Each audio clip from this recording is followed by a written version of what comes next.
My name is Joyce. I am Ricky's mother-in-law. After all the drama, I heard from family what Ricky and my daughter Amalia had said, and I am devastated. I'd like to know if I am wrong. This is Ricky's story in his own words, as I understand it. I should have known something was wrong the moment Joyce set down her wine glass and clasped her hands together like a pastor about to deliver a sermon. It was Christmas Eve. The fire in the living room was crackling exactly the way fires are supposed to. Amalia had spent 3 days cooking. My wife, who could burn water when we first got married, had turned herself into someone who made her own cranberry sauce from scratch and hand-rolled pasta because her mother, bless her overbearing heart, had told her at our very first Thanksgiving together that store-bought pasta was a sign of a woman who doesn't care about her family. Amalia had been trying to prove something ever since. That's the thing about Joyce. She didn't need to use a weapon. She just said things and then watched the wound open on its own. "We have an announcement," Joyce said, looking at Cliff, who was sitting in my armchair, my chair, the one I'd spent 6 months saving up for, with the satisfied expression of a man who had never once questioned whether he was welcome somewhere. Amalia was next to me on the couch. I felt her tense. We'd been together 11 years, and I could read her body like a weather map. That subtle shift in her posture meant a storm was coming. "You're pregnant," said our friend Danny from across the room. He'd said it as a joke. Danny said everything as a joke. His wife, June, elbowed him. Joyce laughed, but it was the kind of laugh that didn't reach her eyes. No, something even better. Cliff leaned forward, and for a moment I almost felt sorry for the old man. He had the look of someone delivering news he believed was genuinely wonderful, which somehow made it worse. "We bought a house," he said, "here in Millhaven." The room went quiet. My brother-in-law, Chase, who'd been picking at the cheese board, stopped chewing. June set down her drink. Even Danny's smile faltered. "Here," Amalia repeated. "Right here," Joyce said, beaming. 12 minutes from you, the Hendersons' old place on Clover Street. We close in January." She paused for effect, the way she always did, that actress's pause. "And that's not even the best part." She reached into her purse and produced a thick white envelope, the kind that contains either a check or a catastrophe. She held it out to Amalia. My wife took it. I watched her open it, read it, and then I watched the color leave her face. "We bought you the house next door," Joyce said, her voice trembling with what I can only describe as manufactured joy.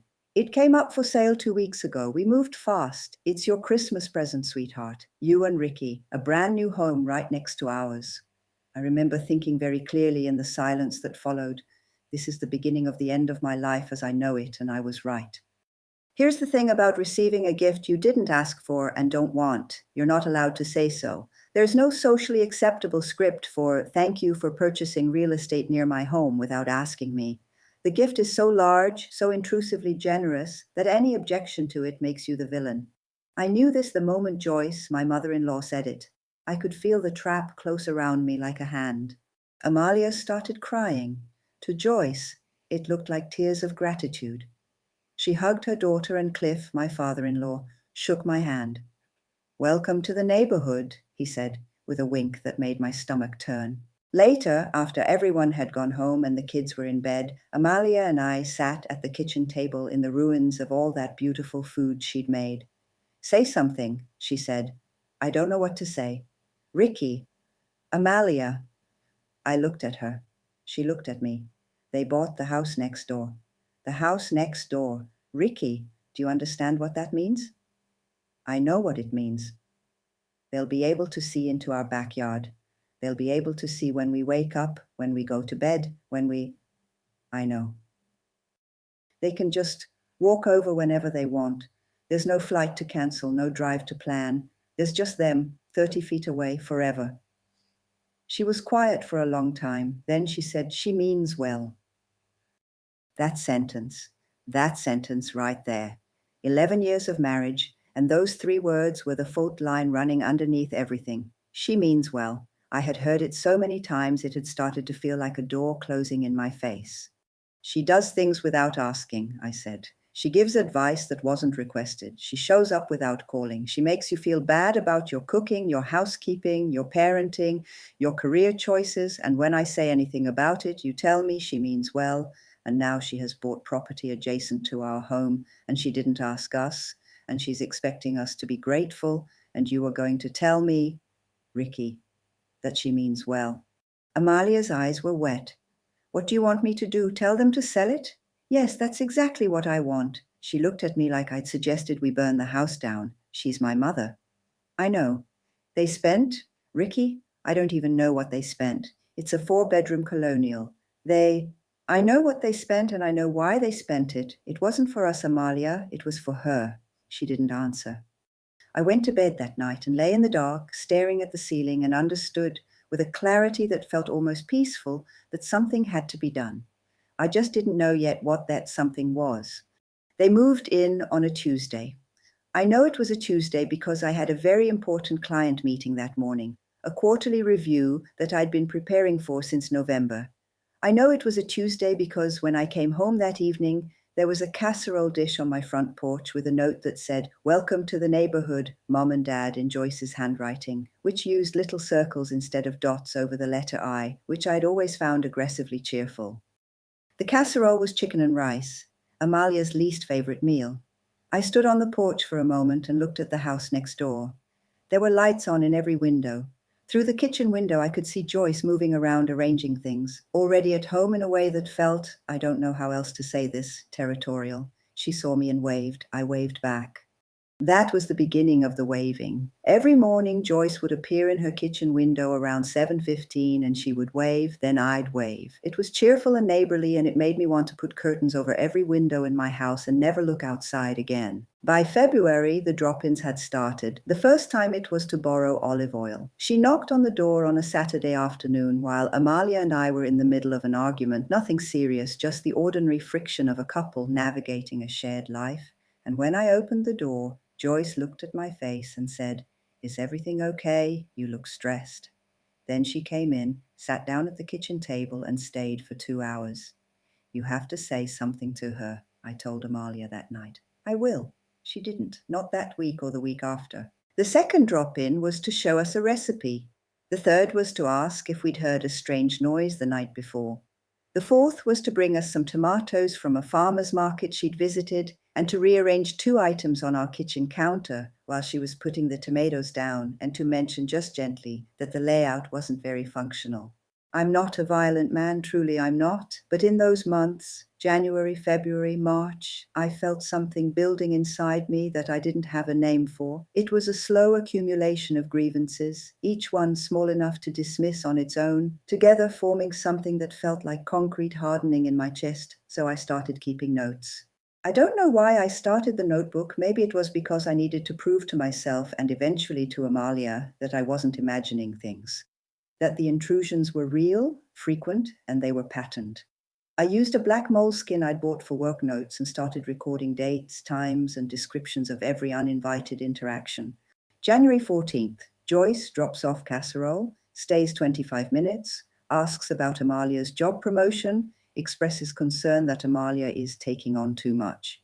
January 22nd, Cliff knocks on the door to ask if he can borrow a drill, returns it 3 days later with a crack in the handle, says nothing about the crack. February 3rd, Joyce arrives while Ricky and Amalia are eating dinner, is invited in by Amalia, sits for 2 hours, makes comment about the children's bedtime. They're up awfully late for a school night. The children are in their rooms reading. It's 8:47 p.m. February 11th, Joyce calls 3 times in 1 hour. Amalia doesn't answer. Joyce appears at the door 17 minutes after the third call to just check in.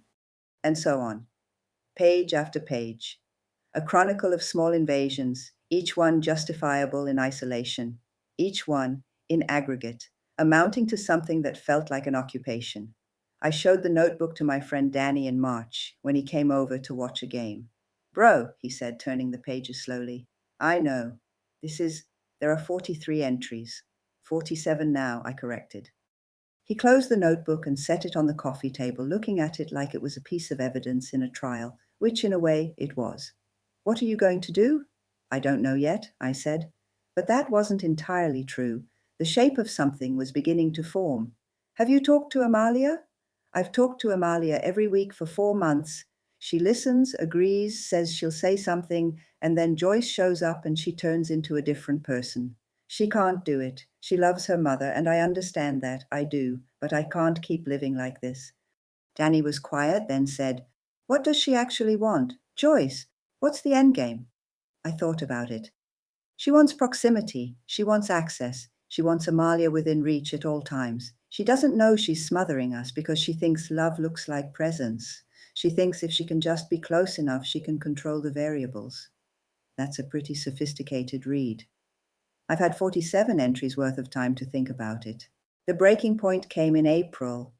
The revenge, and yes, I'm going to call it that, because that's what it was, and it needs to be understood in context. It was a Saturday. Amalia and I had carefully planned a day just for the two of us. The kids were with Chase for the weekend. We had dinner reservations, a couple's massage booked, and what I had privately been thinking of as a chance to remember why we'd chosen each other, because those months had put strain on us that I could feel in the silences, in the way Amalia sometimes looked at me with an expressionless face. We needed that day. At 9 in the morning, Joyce knocked. She had brought coffee. She had also brought Cliff and a woman named Sandra, who was apparently a realtor friend she wanted to introduce to us, and a printout of a community garden initiative she was thinking of starting on our street and wanted our input on. I stood at the door and felt something inside me go quiet in a way that wasn't calm. "Joyce," I said, "we have plans today." "Oh, this won't take long," she said and walked in. She walked past me into my house with her coffee and her realtor friend and her community garden printout. I looked at Amalia, who had appeared at the top of the stairs. I watched the familiar calculation happen on her face, the weighing, the conceding, the slow capitulation to the path of least resistance. "Mom," she said, "we actually—" "Sandra just wants to drop off her card," Joyce said, already in the kitchen. The massage appointment came and went. The dinner reservation, a place that had a 3-month wait list, was missed. We sat in our kitchen for 4 hours while Joyce talked about the community garden, the neighborhood, a neighbor down the street she found concerning, the school district, our gutters, which apparently needed cleaning, and various other topics that I no longer have the capacity to remember because by the end of it I had retreated somewhere deep inside myself where the sound couldn't reach. When they finally left, Amalia apologized. "It's fine," I said. "Ricky, it's fine." I picked up my jacket. "I'm going to Danny's. Please don't be angry." I turned around and looked at my wife, my brilliant, kind, capable wife who had spent 4 months being slowly dismantled by her mother's relentless, well-meaning love, and I said something I had never said to her before. "I'm not angry at you. I'm going to fix this, and you're not going to like how, but I need you to trust me anyway." She stared at me. "What does that mean?" "It means I love you and I'll see you tonight." I went to Danny's and we sat in his garage. I told him what I was going to do. When I finished, he was quiet for a long time. Then he said, "That's diabolical." "Is it wrong?"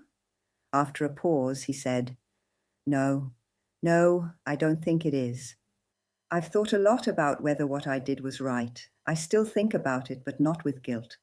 Don't get me wrong, Joyce isn't a bad person. She loves Amalia with a ferocity that is, in its purest form, admirable. She would do anything for her daughter, but she simply cannot conceive of anything having limits. She can't hear no as love, and she also can't understand that distance isn't abandonment and privacy isn't rejection. That showing up uninvited to a house that is not yours and rearranging the countertops isn't care. It's control dressed in a mother's clothing. And here's what I know about myself. I'm not a patient man by nature, but I've been patient. 47 entries, 4 months of waving through the kitchen window, 4 months of watching my wife diminish slightly every time she tried and failed to hold a boundary. I had spoken up, waited, asked, and I had hoped. None of it had worked, so here's what I did. The house next door, the one Joyce and Cliff had bought for us, hadn't been transferred to our names. That was the first thing I checked, quietly, through a real estate attorney friend named Gordon, who owed me a favor from a contract dispute 3 years ago. The gift had been announced. Paperwork had been started, but the deed hadn't been signed. The house was still technically in Joyce and Cliff's names, listed as a gift pending. Gordon explained that in our state, A gift of real property is not legally binding until the deed is executed and recorded. Until then, it was their house. I asked Gordon what would happen if Joyce and Cliff decided not to go through with the transfer. He told me. Then I asked him something else, and just for information, what I did next wasn't illegal. I went to see Cliff. I had always underestimated Cliff. He was a quiet man, a retired civil engineer who had spent 50 years living inside the weather system of Joyce's personality without being destroyed by it. That takes a kind of quiet strength. He liked baseball, woodworking, and a particular brand of ginger ale he ordered by the case from a specialty supplier. He wasn't a complicated man, he was a reasonable one. I went over on a Tuesday morning when I knew Joyce was at her book club. I knocked and he answered in his woodworking apron and his hair covered in sawdust. "Ricky," he said, surprised but not unwelcoming. "Can I come in?" We sat at their kitchen table, which was arranged very similarly to ours because Joyce had ideas about kitchen tables. I told him the truth, all of it from the notebook I kept. I slid it across the table to him. He read slowly, turning every page. He didn't say anything for a long time. 47 entries, I said, in 4 months. Cliff closed the notebook. He ran his hand across the cover, then looked out the window toward the house he'd bought for his daughter, and I could see something shifting in his face, some calibration happening. "She means well," he said. "I know," I said. "I know she does. I know you both do, and I love Amalia. I want to grow old next to her. But Cliff, I can't grow old next to this, and neither can she, even if she won't say it yet." He looked at me. "I'm not asking you to choose," I said. "I'm asking you to listen, and then I want to tell you what I think we should do instead." I laid out a proposal that could work for all of us, something that acknowledged what Joyce and Cliff wanted, closeness, connection, family, while preserving what Amalia and I needed, privacy, autonomy, air to breathe. Cliff listened. He asked a few questions, then he was quiet again. Afterwards, he said, "I've been married to that woman for 42 years. I know her better than she knows herself." "I know you do." "She's not going to like this." "I know." "But you're right." He looked at me steadily. "You're right, son." That word, son, I hadn't expected it. I sat with it for a moment before I could speak. "I need you to trust me," I said, "and I need you to be ready because when this happens, it's going to feel big." "I've survived big before," he said, and almost smiled. "I planned the dinner for a Sunday. I did the cooking myself. I want that on record. I made the pasta from scratch, made Joyce's own recipe, the one she taught Amalia, the one she used to prove she was needed, and I made it correctly, because I'd practiced twice during the week when the house was empty. I invited Joyce and Cliff for 7 p.m. I told them we had something to celebrate. Amalia didn't know what was coming. Well, not all of it. I had told her only that I needed her to be there and to trust me, and that I loved her. She'd looked at me for a long time. "Should I be worried?" she asked. "No," I said. "I think actually you should be relieved." Joyce arrived 8 minutes early. She commented on the pasta. "Is that my recipe?" she asked, peering at the pot. "It is," I said. "I hope I did it justice." She looked surprised. "You made it yourself?" "I did." She didn't have an answer for that. I took a small private satisfaction from her silence. We sat down to dinner, talked a while. It was almost pleasant, almost the version of this relationship I had wanted, or could have had if the geography had been different, if there had been space enough for everyone to breathe. After the main course, when the wine was poured and the candles had burned down an inch, I set my fork down. "I have something I want to share with both of you," I said, "something I've been thinking about for a while."